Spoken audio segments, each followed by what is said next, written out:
We'll continue where we left off yesterday. Хорошо, сегодня мы продолжим с того места, на котором остановились вчера. I gave you the last part of an introduction yesterday, introduction to the whole course. Вчера я дал вам уже последнюю часть вступления ко всему курсу. And now we're looking at the major events of world history. И теперь мы с вами рассматриваем самые важные ключевые события мировой истории. And I'm stressing that all of these events are real historical events. They're not mythological. И я делаю акцент на том, что все эти события это реальные исторические события, это не какая-то мифология. Particularly the ones in the early chapters of the book of Genesis. Особенно те, которые в первых главах книги Бытие. Obviously, the world looks at these events as mythological. Очевидно, что мир смотрит на эти события и их описание как на какую-то мифологию. And unfortunately, even some theologians don't have a good perspective on these early chapters. И, к сожалению, даже у многих богословов нет здравой точки зрения на эти главы. Some of them, for example, even conservative, Bible-committed scholars look at Genesis 1. Некоторые из них, и это даже такие хорошие консервативные исследователи Библии, They don't look at it as a historical event. They look at it more as a poetic idea. смотрят на первую главу Бытие и говорят, ну это не то чтобы совсем историческое событие, это скорее такое поэтическое изложение.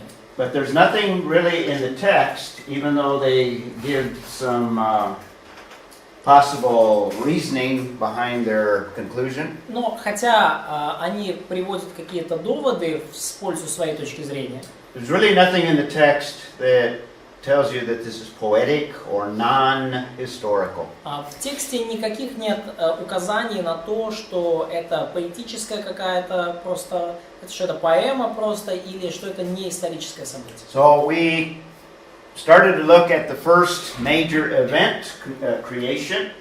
И мы с вами начали рассматривать первое ключевое событие, сотворение. And we were focusing on Genesis 1, and I'm interpreting it literally or grammatically, historically, contextually. И мы фокусировались на Бытие первой главе. Я истолковывал эту главу грамматически, контекстуально, буквально, исторически.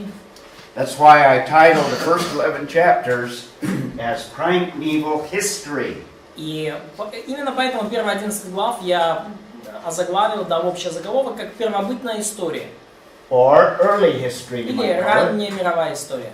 Or you might even call it origin history, the origin of things. Или даже вы можете назвать это происхождением истории, происхождением всего. We looked at we're talking about the history of creation in chapter 1, verse 1 through chapter 2, verse 3. И мы говорили об истории сотворения с 1 главы 1 стиха Бытия до 2 главы 3 стиха. We looked at the creation of the universe, I think described in a summary way in verse 1. Мы говорили о сотворении Вселенной, которое, на мой взгляд, в таком итоговое утверждение об этом у нас дано сразу же в первом стихе 1 главы. Beginning in verse 2, we have the creation in 6 days, the creation of the universe expanded in 6 days. Начиная со 2 стиха мы видим уже расширенное повествование о сотворении Вселенной за 6 дней. And in verse 31, we will see that after God creates in 6 days, He pronounces it very good. И в стихе 31 мы увидим, что после того, как Бог все сотворил за 6 дней, Он провозгласил, что это хорошо весьма. The universe today is not very good. А Вселенная сегодня не так уж и весьма хороша. We're going to see in chapter 3 that something occurred that radically affected the entire universe. И мы увидим в 3 главе книги Бытие, что нечто случилось, что радикально повлияло на всю Вселенную. But for now, we're looking at the original creation that God pronounced very good. Но прямо сейчас мы смотрим на изначально сотворенный мир, который Бог объявил весьма хорошим. We looked at day 1 and just some highlights, just a couple of things to remind you of what we talked about yesterday. И мы смотрели уже день первый, и просто несколько таких напоминаний о том, о чем мы говорили вчера. I said one of the most important principles that distinguishes what we believe as believers in Scripture. Как я уже говорил, один из наиболее важных принципов, который отличает нас, людей, которые верят в Писание, And what all other belief systems or even atheistic systems, от всех прочих верований и мировоззренческих систем, включая атеистическую, we hold to what the Bible teaches as a creator-creation distinction. There's a separate.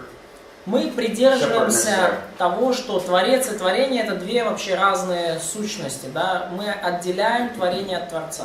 Creator is separate, distinct, and different from the creation. В нашем мировоззрении Творец, он отделен, он отличается, и он совершенно другой.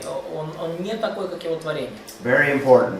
И это очень важно. Secondly, we emphasize that the emphasis in Genesis 1 is God speaking everything into existence. Второе, мы уже подчеркнули, что акцентом в бытии, вот в первой главе и второй, является то, что Бог произносит нечто, и то, что Он произносит, оно появляется. No natural processes, no evolutionary processes.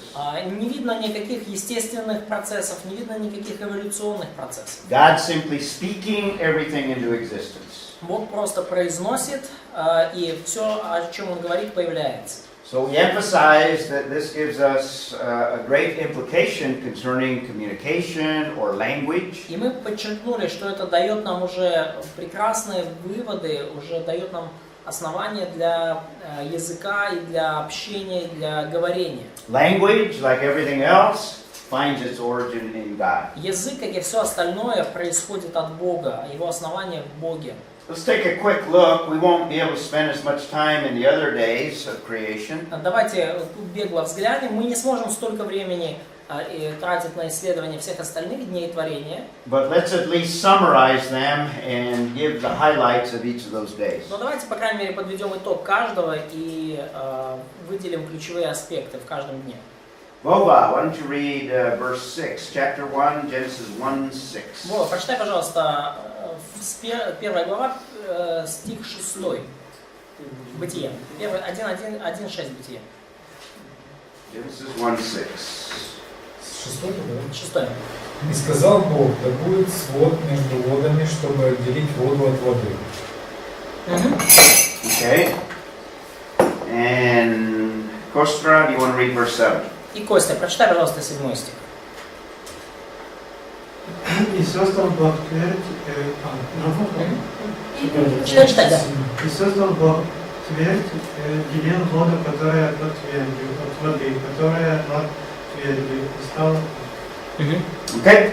Notice we have that pattern that I laid out for the 6 days here. И обратите внимание, вот здесь снова вот этот шаблон, вот эта закономерность, которую я изложил вам для всех 7 дней последовательности Писания. We have a comment concerning God revealing or God speaking, God said. Присутствует эта закономерность. Мы видим, что все начинается с того, что Бог нечто открывает, Он нечто говорит.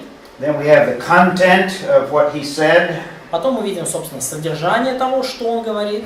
And it's a creative fiat or announcement. И это такое сотворяющее провозглашение, слово, которое потом воплощается в And then in verse 7 we have the immediacy of the accomplishment of what He says. И в стихе 7 мы видим немедленное достижение, немедленное появление того, что Он сказал. And notice again, like we had in day 1, we have a separating or a distinction, a distinguishing between two different categories. Опять же, обратите внимание, мы видим, как вот и в предыдущем первом дне, отделение двух категорий, отделение двух, как мы говорим, стихий друг от друга. Remember in verse 2, God began the creative process with just a mass of water. Помните, в стихе 2 Бог начал весь свой созидающий процесс просто с большой массы воды. On day 2, He's separating the waters. На день второй Он разделил воды. And creating an expanse or И a сотворил distinction between two waters. твердь, да, или свод в других переводах, между двумя водами. I see this as a comment that refers to the separating of waters and stretching out of space. Я вообще, so like waters, like clouds, etc. No? Да, I'll ну, explain it. да, я вижу это как заявление о разделении вод и внедрении между водами некого пространства, ну там, пространства. Now, there's two different views on which waters, what waters is he talking about? И есть две разные точки зрения, о каких водах вообще здесь говорится, какие воды разделились и что получилось. And what is this separating out? И что там что их разделило, что было между ними. Well, the first view is that God is separating the oceans on earth from the atmospheric waters or clouds, Первая точка creating an зрения atmosphere. это то, что Бог отделил воды в океанах и морях, вообще на земле от воды в облаках, которые там в облаках, тучах, и между ними прослойку атмосферы. In fact, this is the most common view, that what God is doing is creating an atmosphere with waters above and the oceans below. И это самый распространенный взгляд, да, то, что Бог создал как бы воды внизу океаны, воды вверху облака и атмосферу с вод между ними. But I think there's a better view, and this one is proposed by an astrophysicist that's a Bible believer. И я думаю, что есть лучшая точка зрения. Ее предложил мой знакомый астрофизик, человек, который верит в Писание. His view is that what God is doing is stretching out the entire universe. По его мнению, что делает Бог? Он растягивает всю Вселенную. And the waters below are the oceanic waters of planet Earth. И воды внизу это океанские воды планеты Земля. But what he proposes is that at the edge of the universe we would expect to find a canopy of water. Но что он предложил? Он говорит, на краю Вселенной мы обнаружим вот эту водяной слой. And everything in between, we would have space, and then on day 4, God's going to put stars in that И space. все, что между вот водой на Земле и водой там где-то на краю Вселенной, это то, что мы называем космическое межгалактическое пространство. И вот в это пространство Бог в следующий день творения подвесит звезды и небесные светила. It's also possible that in this stretching out of the universe, that God also creates matter, bits of matter throughout outer space. И также возможно, что вот в течение этого растягивания Вселенной Бог создавал также и, так сказать, куски материи вот в этом межгалактическом космическом пространстве. Text doesn't say that. That's a theory. That's an idea. Текст об этом прямо не говорит. Это теория, это идея. And then, along with that theory, then on day 4, God coalesces some of that material that He spread out in space into stars. Да, и согласно этой гипотезе, на четвертый день Бог вот эти куски материи, которые там в межгалактическом пространстве болтаются, Он придает им форму звезд, каких-то планет и так далее. Another possibility is that on day 4, God just simply creates all of the matter of the stars and the sun and the moon. И еще одна возможность в том, что на четвертый день Бог просто, вот как Он и все остальное из ничего, Он просто создает Солнце, Луну и звезды, как создавал все остальное. The Hebrew word for expanse in that passage is rakia. Еврейское слово, которое у нас переведено как твердь или свод, это слово ракия. And it's a word that has the idea of a kind of like, what's the analogy I want to use? Like a fabric that's stretched out. Вот идея этого слова это как будто вот такая ткань, которая растягивается. Which could imply some sort of matter in that space. И понимаете, да, какая-то растягивающаяся ткань, типа как там лайка, да, или там. И это может подразумевать какой-то намек на пространство и материю. Either way, we don't have enough data to be totally conclusive. All we know is that God created the universe. И, конечно, у нас недостаточно данных, чтобы делать какие-то твердые заключения, но что мы можем железобетонно сказать, что Бог сотворил Вселенную. And later on day 4, remember Genesis 1 is emphasizing everything from the perspective of earth. И позже, на день 4, мы увидим, что Бог сотворяет что-то еще, и надо помнить, что все, что Бог описывает в этой главе, Он это описывает глазами человека, с земли. Это взгляд из земли на происходящее. Most important heavenly bodies relating to the earth are the sun and the moon. И, конечно же, самое важное небесное светило, если мы смотрим с земли, это Солнце и Луна. But stars are also mentioned on day 4. Но звезды также в 4-й день упомянуты. But they are somewhat in the background of the description of God's creative work. Но они, скажем так, в описании сотворяющей работы Бога, они где-то на заднем плане.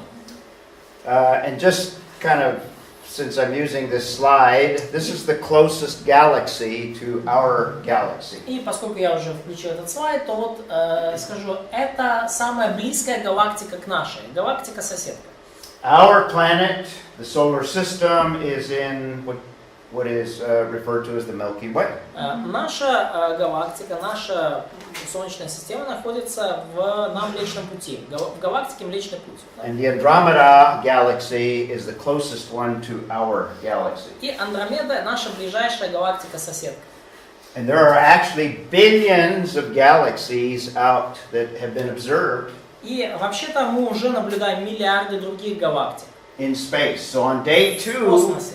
God is stretching out space to an unbelievably large scale. Поэтому вполне возможно, что в день 2 Бог растягивает космическое пространство на невообразимых для нас размеров. That's why Psalm 19 tells us that the heavens or space is declaring the glory of God. И вот почему Псалом 18 говорит нам о том, что небеса проповедуют славу Божию. Because when you observe the vastness of space, Поскольку it когда gives you the sense that God must be even greater than that vastness. когда вы наблюдаете огромные масштабы, огромные размеры Вселенной, то вы осознаете, что Бог должен быть еще более величественный, чем эта Вселенная. So on day 2, God stretches out space. Итак, в день 2 Бог растягивает пространство. He separates out masses of water, and large quantities would be at the edge of the universe, if that theory is correct. Он отделяет водные массы, и значительная часть этих водных масс, если эта теория верна, они должны быть где-то там на краю Вселенной. Separating those waters from the waters that are in the oceans. И Бог отделяет эти водные массы от водных масс в океанах. And there's the possibility of material spread out in space. И также есть возможность того, что была материя, разные химические вещества также в этот день распределены в пространстве. That's a summary of day 2. Это такой итог дня 2. Then we have the naming again in verse 8. Ira, you want to И read verse 8? далее в 8 стихе мы снова видим называние. И назвал Бог свет небом, и был вечер, и было утро, день 2. Remember the two aspects of the naming motif? Помните два аспекта давания имен, именования, мы вчера говорили. Remember number 1? Первый, помните?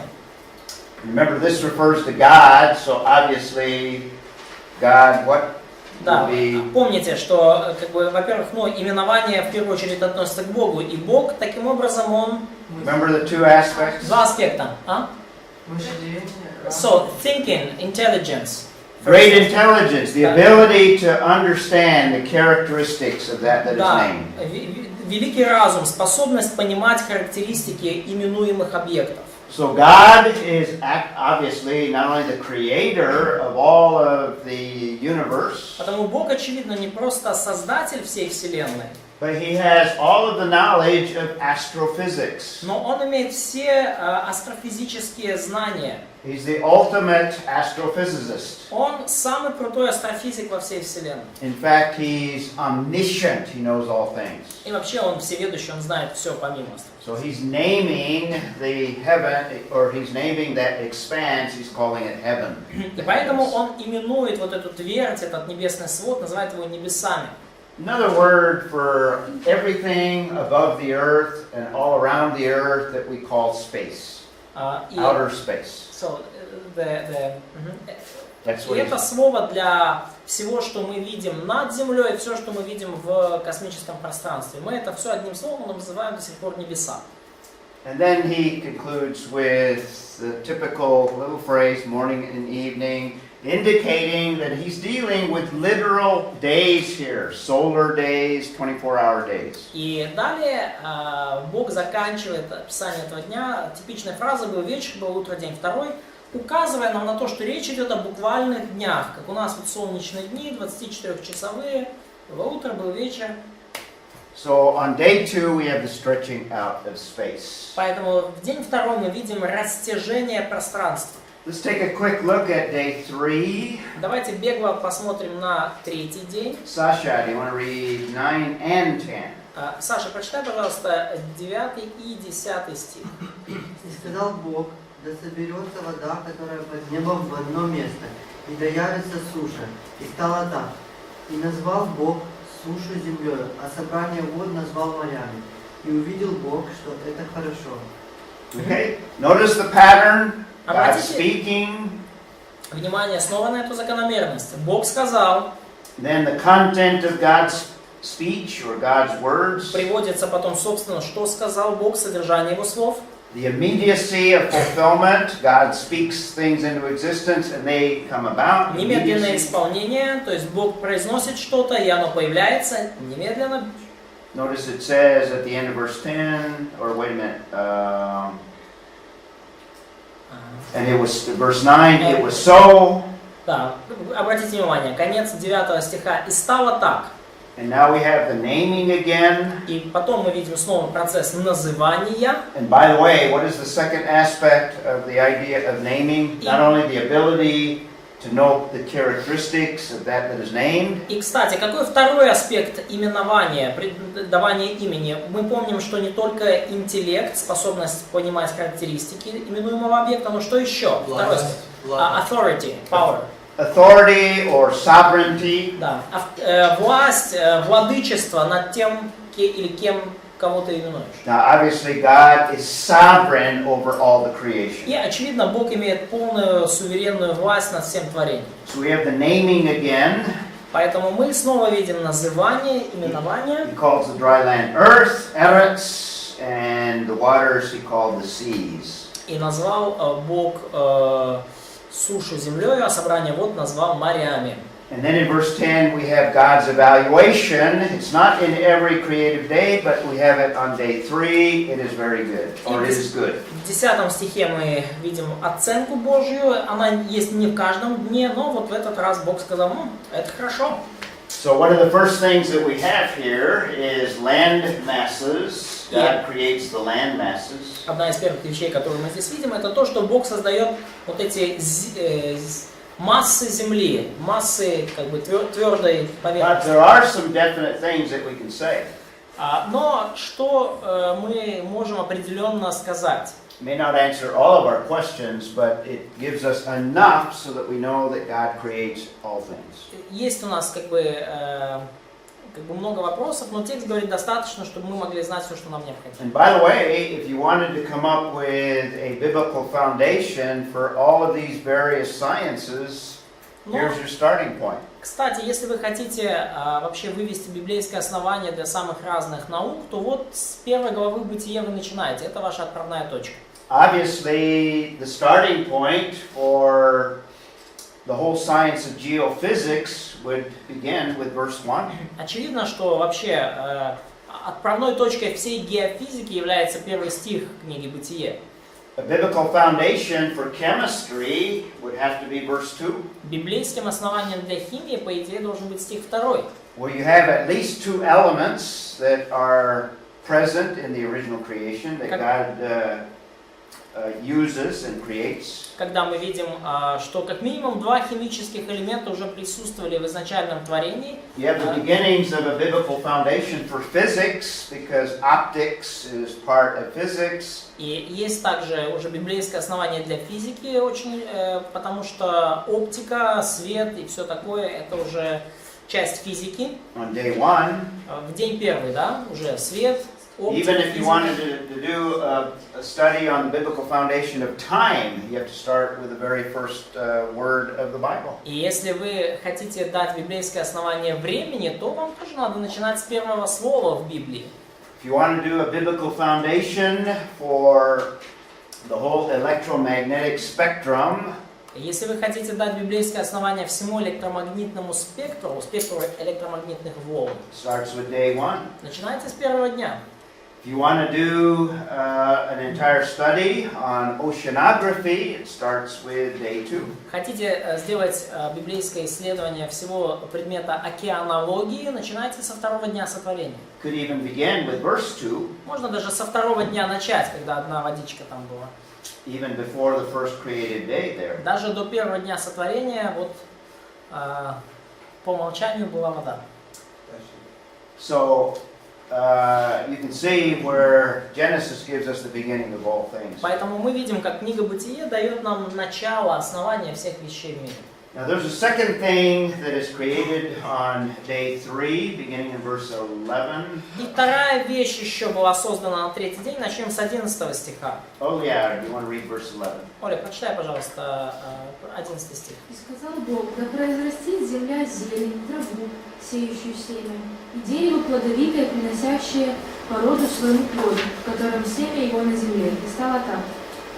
Okay, so now we have the first life, first plant life. И теперь мы видим первую жизнь, первую растительную жизнь. Here's the beginning of the biblical foundation for botany, То есть вот это начало ботаники, библейское основание для ботаники. or all of life, the beginning of all of life, Или, можно сказать, даже библейское начало для всей жизни, библейское основание для всей жизни. beginning on day 3. Начиная с третьего дня мы видим. So now God has given form to the universe, И теперь Бог придает Вселенной форму. and on day 3, now He's beginning to fill it, and He begins by filling it with plant life. И на день третий Он наполняет ее. И начинает Он с того, что наполняет ее растительностью.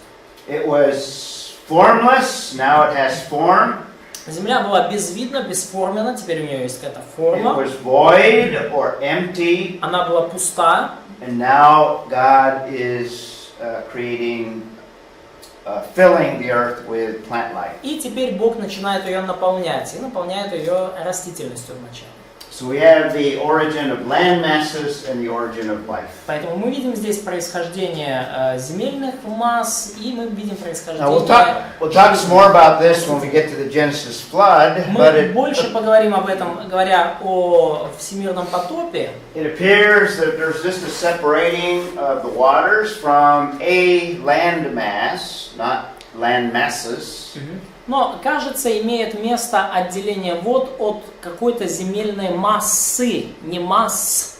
And a theory that creationists have concerning the pre-flood continent И теория, которая есть у креационистов касательно допотопного континента, some call it Pangea, кто-то называет этот континент Пангея, то есть вся земля. and before the flood, perhaps it looked something like this, all together, North America, South America, Africa, Europe. Возможно, до потопа наша суша на планете выглядела примерно так. Там Северная, Южная Америка, Африка, Антарктика. Maybe Ukraine is over here somewhere. Может быть, Украина где-то вот там затесалась, да? But that's just a theory. Но это просто теория. After the flood, we're going to see this, that God separates И into continents. после потопа мы видим, что Землю слегка разнесло, и вот эта Пангея разделилась на континенты. We'll talk some more about that later. Да, мы поговорим об этом немножко позже. Concerning verse 11, we have 3 different words that are used. Касательно 11 стиха, использовано там 3 разных слова. The first word Первое is слово first word is deshe. Это слово «деше». Now, it's possible that he's describing three different categories here. It's like vegetation. И возможно, что здесь описываются вообще три категории растительности. But I prefer to see the first one as vegetation in general. In other words, all of plant life. Я предпочитаю все-таки рассматривать вот это первое слово «зелень», «деше», как вот именно обозначение вообще всей растительности. It seems to be a general term that refers to plant life in general. Кажется, что это общий термин, обозначающий растительность, флору в целом. But you can do your own word study on it and see if you come to a different conclusion. Но вы можете сделать собственное исследование, и, может быть, вы придете к каким-то собственным выводам на этот счет. The second word, or actually the second two words, are probably categories within this broader general. И следующие два слова, скорее всего, это вот такие более уже общего плана категории внутри для описания вообще того, что такое растительность. То есть растительность делится на две группы. The second Hebrew word, ashab, is referring to particularly like grasses, herbs, that sort of plant life. И вот уже следующее слово это трава, и относится к траве, там, кустикам, ну вот вообще к такой мелкой растительной жизни. Like wheat, grains, that sort of barley, that sort of plant life. Злаки, там, пшеница, ячмень, вот, ну, вы понимаете, да, что такое трава и чем она отличается от деревьев. And the other word, etz, particularly refers to like trees or and particularly trees that bear fruit with seeds. Экс, оно относится к деревьям и особенно к деревьям, которые приносят плоды, то есть к деревьям с семенами, фруктовыми. So I take the first word as a general description of plant life in general with two subcategories. Поэтому я понимаю так, что первое слово «зелень» — это общее описание всей растительности, а две подгруппы растительной жизни, трава и зелень, они перечислены дальше. Notice a little phrase in verse 11. Обратите внимание на маленькую фразу в 11 стихе. Talks about the fruit trees bearing fruit after their kind. That's very, very important. That's a very important word. Плодовитое, приносящее по роду своему плода. Очень важное слово. That word in the Hebrew is min. Это слово на еврейском буквально звучит как мин. And it's a general category. We're going to see that in reference to animals as well. И это общая категория. Мы увидим ее в отношении животных также. What we have described here are not species, but broad categories. То есть, что мы здесь видим? Это не слово, обозначающее виды, но это более широкая категория роды. Дело в том, что у нас есть там собаки, да, разных пород, разных видов. Есть сенбернары, есть эти чав-чав, есть разные. Но это все собаки, это род собак. Вот. И внутри рода разные виды. У нас есть коты тоже самое разные, да, есть дворовые, есть сиамские, но все это коты. Но это разные виды котов. То есть здесь идет речь именно о родах. Now, this is very important for a lot of reasons. И это очень важно по многим причинам. We're going to see the same word used when Noah takes animals onto the boat. He doesn't take species. И мы увидим, что это же слово встречается, когда Ной вводит животных в ковчег. И он вводит все роды животных, не все виды. He takes on the ark kinds. Min is the word that's used. Да, он вводит в ковчег как бы каждой твари по паре по роду, не по виду.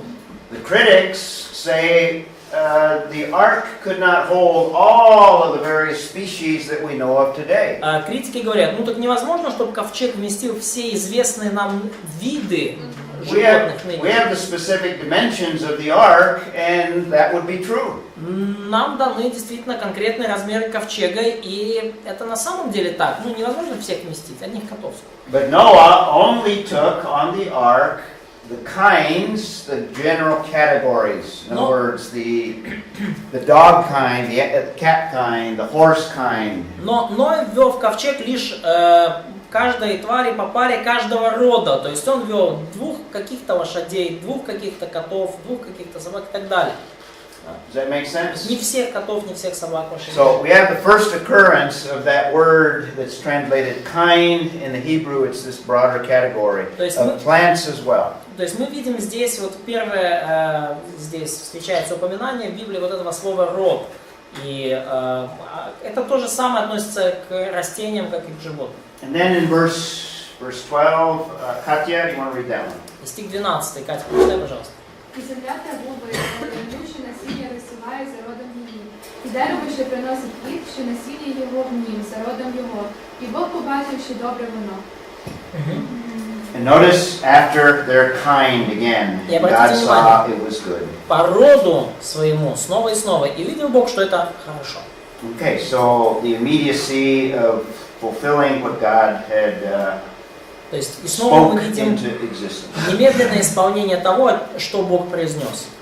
So on this day, again, we will continually see there's contradictions between man's theories or a theory of evolution. И уже в этот день мы снова видим противоречие между человеческими теориями, в частности теорией эволюции. The evolutionist says that life began with a single cell in the oceans. И Божьим описанием. Эволюционисты говорят, что жизнь началась с одной отдельно взятой клетки в океанах. No evolution. Creative work of God on a large scale. In other words, full-blown fruit trees. Да, но здесь мы не видим никакой эволюции. Мы видим созидающий труд Бога в полном объеме. То есть никаких не было клеток, сразу появилось нормальное дерево, полноценное дерево. And life began on the earth, not in the ocean. И жизнь началась на земле уже прямо, не где-то там в океанах. And notice also, this contradicts evolution as well, vegetation before the sun is created. Также обратите внимание, что растительность появилась до Солнца, еще до того, как было сотворено Солнце. The evolutionist says that we have stars, then light. Эволюционисты говорят, что сначала появились звезды, потом появился свет, then planets, потом планеты, then land masses and earth and water, потом земляные массы, вода, and then plant life. и потом уже появилась какая-то растительная жизнь на Земле. That's the evolutionary time. Или на воде, да? Это эволюционная хронология. This goes totally against it. И Библия говорит что-то совершенно другое. Life began before the sun. Жизнь началась еще до Солнца. And in fact, we have fruit trees before animal life. И, кстати, фруктовые деревья были еще до животных. How does that contradict evolution? Как в этом плане мы видим противоречие эволюции. How do these plants, flowers, and fruit trees pollinate? Каким образом размножаются вот эти фруктовые деревья, цветы? Through animals or insects. Bees, yeah. Да, через пчелок. Mainly bees, but other insects as well. В основном через пчелок, да, пчелки переносят пыльцу туда-сюда, пестики, тычинки. So evolutionary scheme is contradicted here. Да, и кажется, что здесь мы снова видим какое-то противоречие с эволюцией. The point I'm making is you either accept Genesis 1, or because it doesn't harmonize, or you accept the evolutionary. Что я пытаюсь до вас донести, что вы либо принимаете эволюционную теорию, либо вы принимаете Бытие 1 главу, потому что их невозможно примирить между собой. Huge mistake to try to combine the two. Это огромная ошибка, которую делают многие люди, пытаясь сделать такую смесь бульдога с носорогом и объединить эволюцию с книгой Бытия. So let's take a look at days 4 through 6. И давайте рассмотрим дни с 4 по 6. So day 4, we have heavenly bodies. Итак, день 4 мы видим небесные тела. Let's take a look at the text. Давайте рассмотрим текст снова. Vlad, read verse 14. Влад, прочитай, пожалуйста, 14 стих. И сказал Бог, да будут светила на тверди небесной для отделения дня от ночи, и для знамений, и времен, и дней, и годов. Okay, so the word that is used is lights or light bearers. И слово здесь используется светило или, да, то есть источники света, носители света. He's using a word, obviously, that refers to the sun and the moon. Очевидно, что это слово здесь используется в отношении Солнца и Луны. The moon does not have its own light, but it reflects light, so it is a light bearer. Луна, конечно же, не является источником света сама по себе, потому что она отражает свет.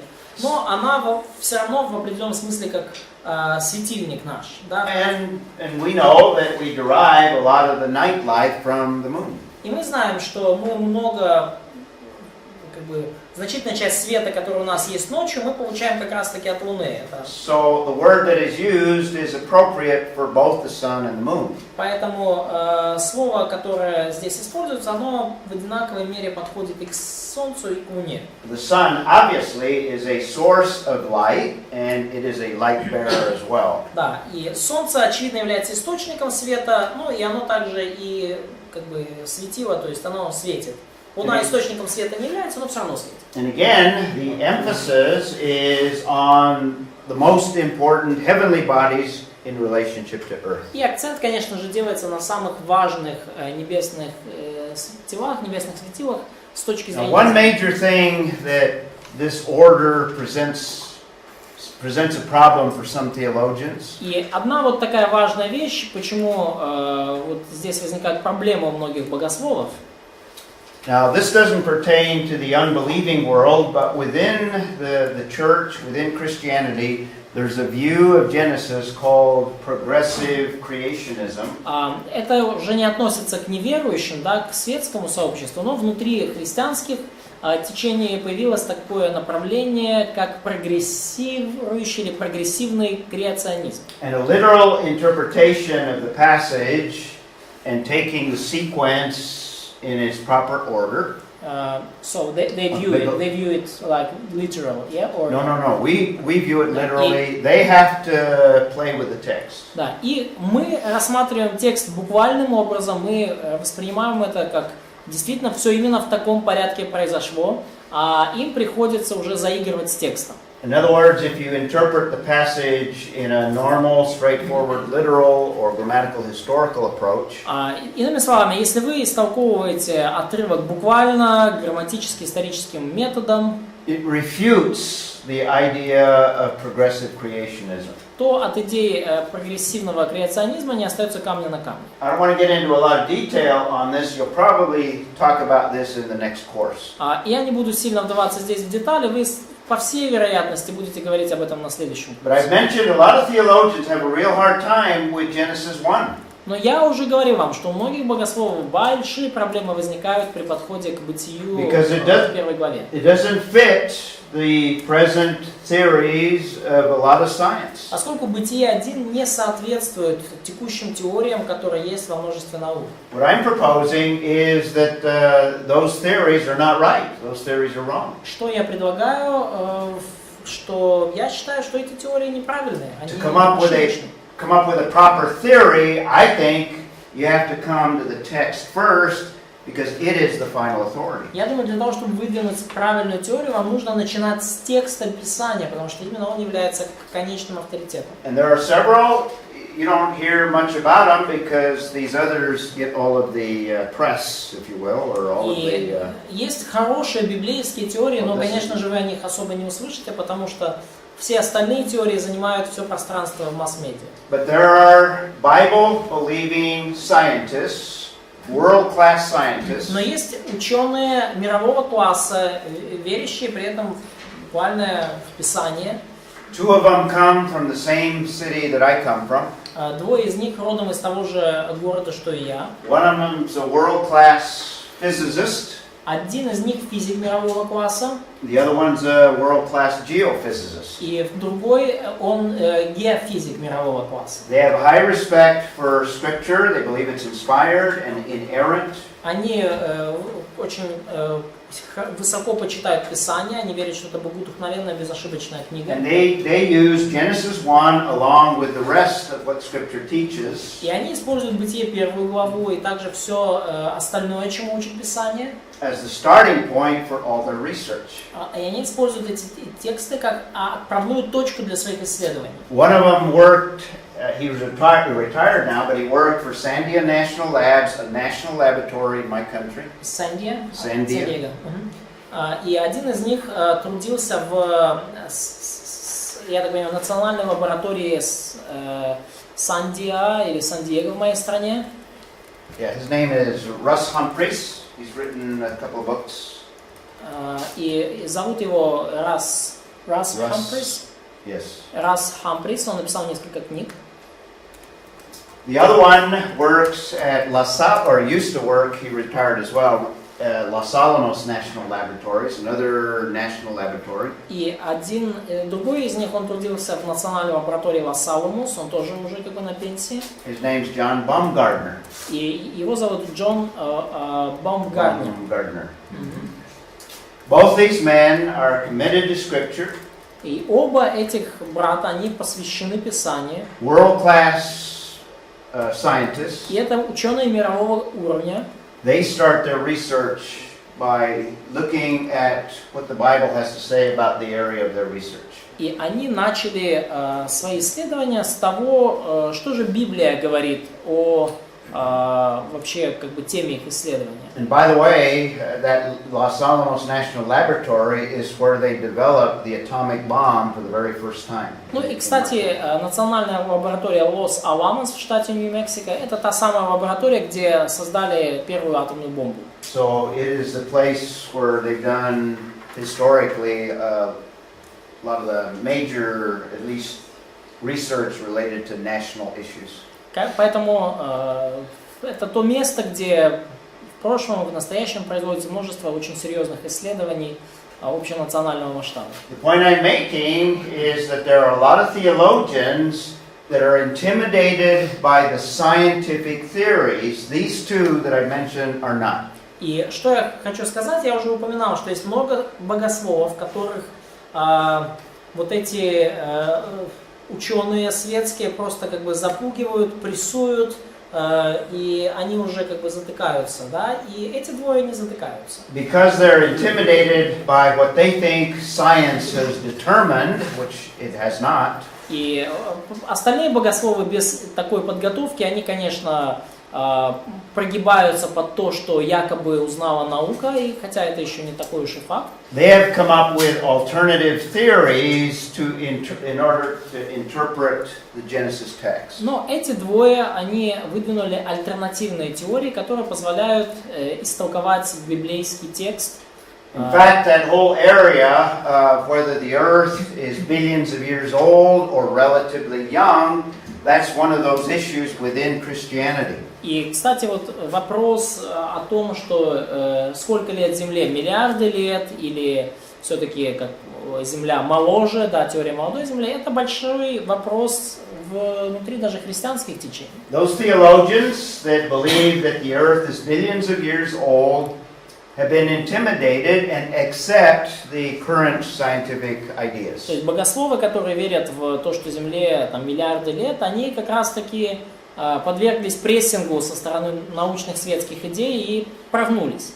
But there's a lot of other scientific evidence that argues for a relatively young earth of a creation in 6 days. Но есть множество научных данных, научных свидетельств в пользу того, что Земля достаточно молодая и что творение действительно могло быть завершено за 6 дней. So there are a lot of theories out there, but don't be intimidated by them. Поэтому теорий много вертится, но не дайте никаким теориям вас запугать. The most popular theory today within the church is called progressive creationism. Наиболее популярная теория в наши дни в церкви – это прогрессивный креационизм. It tries to make Genesis say that God didn't create in 6 days. И они пытаются так выкрутить текст Бытия, чтобы что вроде как Бог не создавал землю за 6 дней. But these are just little notes of God creating over a long period of time. Но это просто такие небольшие путевые заметки, маленькие кусочки того, что Бог создавал на самом деле на протяжении очень долгого времени. And in fact, He didn't necessarily create all of the plants on one 24-hour day. И они говорят, так совсем не обязательно Бог мог создать все растения за один 24-часовой день. But they would believe in God as a creator, but He injected creation over long periods of time. То есть, Different plants at different stages, different time frames. То есть они верят в то, что Бог творец, но они говорят, это все могло занимать долгое время, могли быть разные этапы, это все могло происходить постепенно. Similar with animals, over long periods of time, injecting creative acts. И то же самое с животными, они говорят, вот по мере в течение долгого периода времени Бог вот такие вот творческие свои какие-то внедрения, вмешательства производил, и так оно все потихоньку развилось. That's why it's called progressive creationism, because God progressively created over long ages. Да, и вот это вот поэтому называется прогрессивный или прогрессирующий креационизм, потому что Бог на протяжении долгого времени вот так прогрессивно, потихоньку вмешивался, что-то там подкручивал. But this passage refutes it because it undermines that whole idea of long periods of time of evolution. Но этот отрывок опровергает данную теорию, поскольку он подразумевает, что все продолжалось на самом деле в течение 6 дней, а не на протяжении долгого времени. The priority of the text is that God is supernaturally creating. И ключевая идея, заложенная в тексте, то, что Бог создает сверхъестественным образом. And if He supernaturally creates, God doesn't need long periods of time to create. И если Бог способен создавать нечто сверхъестественным образом, то Ему для этого не нужны долгие промежутки времени. When Jesus turned water into wine, He did it instantaneously. Когда Бог превратил воду в вино, Он сделал это вот за одно мгновение. That wine tasted like it had been aged over a long period of time. Это вино имело такой вкус, как будто оно выдерживалось в течение долгих лет. It was high quality wine. It appeared, if you drank it, as if it went through the aging process, yet it was created instantaneously. Высококачественное вино. Если бы вы его попробовали, вам бы казалось, что там 100 лет выдержки, несмотря на то, что оно было создано в одно мгновение. Really, the question is not did God create over long periods of time. То есть вопрос на самом деле не в том, создавал ли Бог мир на протяжении долгого периода времени. But the real question is why didn't God just create everything all at once? Реальный вопрос, который надо задать, а почему Бог вообще 6 дней все это тянул? Почему Он не создал сразу весь мир вот так вот? Why did it take God 6 whole days to create? Couldn't He have done it just all at once? Зачем Богу понадобилась эта 6-дневная неделя, чтобы все создавать? Он что, не мог сразу все это создать?